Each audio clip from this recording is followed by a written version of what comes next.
the only way you're going to have a seat at the table with the CEO is to talk about strategy and how you're building the business, not how you're executing at it. So with that, Jenny, help us discuss that. Let's go for it. I say don't become formal, just keep going. How can the CMO, who traditionally had been sort of the custodian, if you will, of ad campaigns and promotions, become a real growth driver within organizations? Beforehand, before this team got here, culturally, marketing were the guys who made commercials and they made posters that hung, and that was about it, frankly, because all the franchisees just did what they wanted to do. And they said, okay, I want a commercial on shrimp. Okay, we'll make you a commercial on shrimp, and that's what they did. And I came from a consumer packaged goods background, and my boss, the CEO, I knew from business that she had a marketing background as well, and from consumer packaged goods. So we both came from cultures where, frankly, marketing was the thought leader. She came from Procter, and I came from General Mills and agencies that worked for General Mills and Procter. So that's where the thought leadership came. So we brought that to Popeyes, and we positioned the entire brand around one word, which was in the brand's heritage, which was Louisiana. It was just simply about Louisiana. So Louisiana drove the menu, it drove the messaging, it drove the advertising, it drove the guest experience, it drove how we messaged to the street.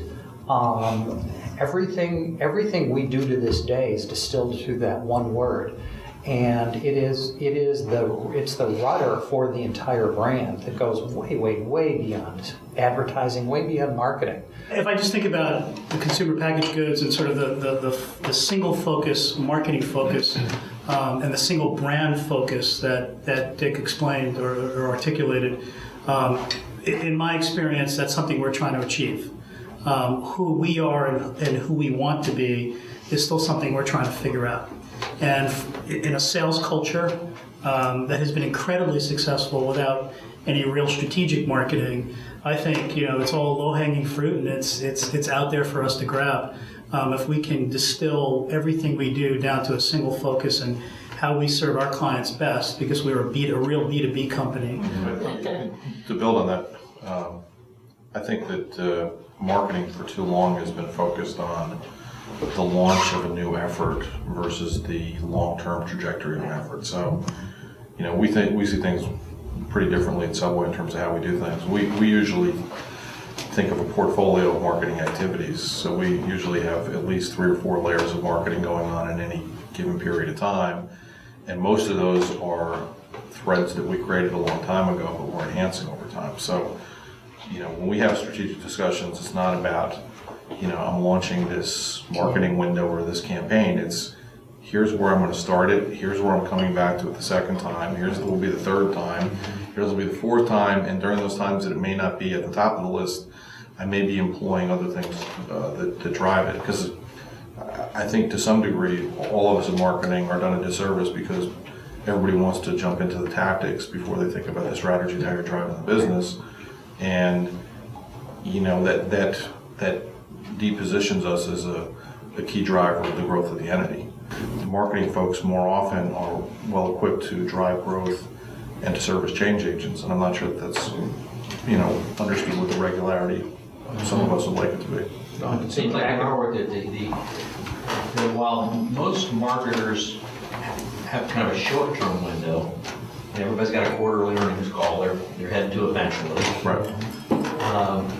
Regardless of what industry we're in, it seems like every client has a long-term A to B that they're working on, and that other B is very aspirational, and it's really out pretty far from the status quo, and it's requiring a level of thinking that says, not how am I going to get from here to the next 90 days, but how am I going to get from here to the next 3 years, next 5 years. I think there's another component to that, the pace of change, especially when you incorporate digital into the mix. So there's this historical discussion of marketing and traditional vehicles, awareness and outdoor.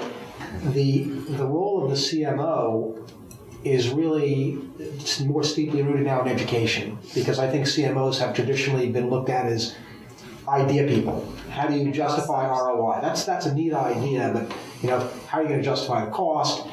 Do we have the resources? Can our organization support that? So being able to balance out where the ball is going to be thrown and having that finger on the pulse of what's going on in the marketplace, while being very steeply rooted in what can the organization absorb at what pace and how to choose option A over B, C, and D, that's become, from my experience, the new role of the CMO.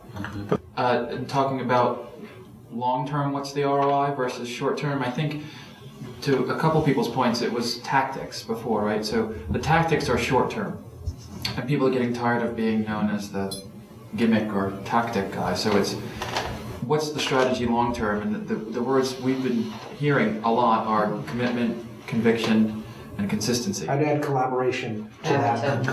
And I think those are the things that have started to now say, strategically, tell me where I'm heading marketing, because I know that, okay, we did a lot of sales collateral, or we did a lot of one-off things that haven't worked. So you're changing the conversation to, this is a 3 to 5 year plan, and here's why. And we were talking a little earlier before about in education, and we have a similar situation to what Marty does.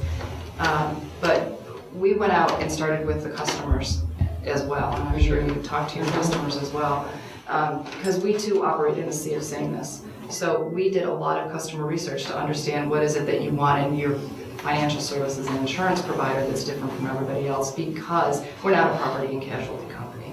We're life, annuity, financial services. And the bottom line was empowerment. So that really gets back to education. And what they said over and over again is we want a provider to make me feel like I have an optimistic future, that there's actually some hope for me to retire, that there's some hope for me to send my kids to college. Now, there's a lot of doom and gloom. We talked about fear and mayhem and humor, and those are interesting approaches, but a lot of providers are using that. So we focused on empowerment. So that's our platform and everything that we're building from there. And we're just starting. We're not as far along as some others. But we will get to the point where we also have a customer experience. It's all about empowerment as well, and not just the messaging in the marketplace. You've got all these tools at your disposal. You're getting immediate input. How much do you embrace social because you can't control it the way you used to? Yeah. Control Yeah. all your Because messaging. It's happening. All brands are open architecture now. Right, Okay? right, Use the technology. exactly. And at the end of the day, if you can't allow the consumers to participate in your brand, you're going to brand. So you got to find ways to make it make sense.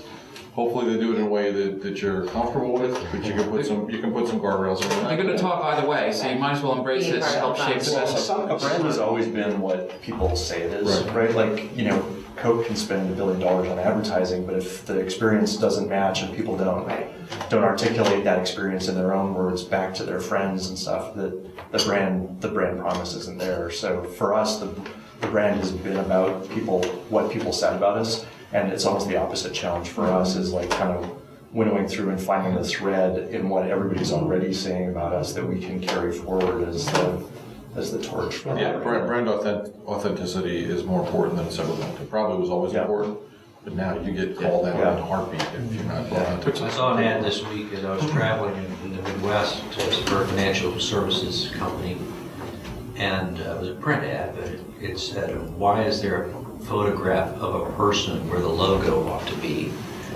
And there was no logo in the ad. I mean, you determined who it was by reading the ad, but it was making this point that, Yeah. What was it for? it was Fifth Third Bank, actually. Oh. It's It's pretty interesting.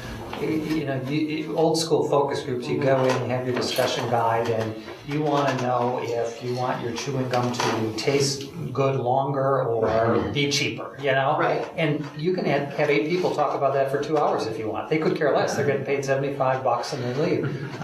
In social media, they talk about what they want to talk about. That's right. And we saw last summer, we saw references to price just skyrocket because that's what was on their mind. And it's kind of a barometer of what's important to them. That's right. Product quality, bad service, whatever. And the companies that don't get it are hundreds, and we all have those customer experiences every single day. And you hang up the phone and say, I just don't understand why that chief marketing officer is not in there talking about that customer experience on the phone. I think it depends on what the status of your business is. So when you're humming along, I think the CIO piece is actually very, very important, because when that's happening, we're focused on what's the next layer of business. If your business is a little soft or something's going on, you gotta be arm in arm with the operations guys and your franchisees, and you gotta know what the hell's going on and what you need to fix fast. And that's, again, you have ups and downs in those kind of cycles, and I think it changes in terms of what your priorities, in terms of who you spend the most on. Yeah, I find that you intersect with everybody. And you are more the glue person between all the groups than anyone else in the organization. And that to me is part of the challenge, is that you know all the components more than any, and it's this data overload, information overload. I'm struck by how, for as long as some of us have been at it, what a frontier field marketing really still is. Not just in relationship to the things that are changing about it, but even inside most companies, it's still something. It's like the mysterious discipline amidst the other things that other people at the table. It's funny, if you talk to folks who've been in and around marketing, people around boards and all that kind of stuff, the reaction I tend to get is, boy, it's a great time to be in marketing, because there's so much that's changing. And when that level of change is happening, you need people to have a vision of where you want to go. And I think that makes marketing even more important. Right, yeah.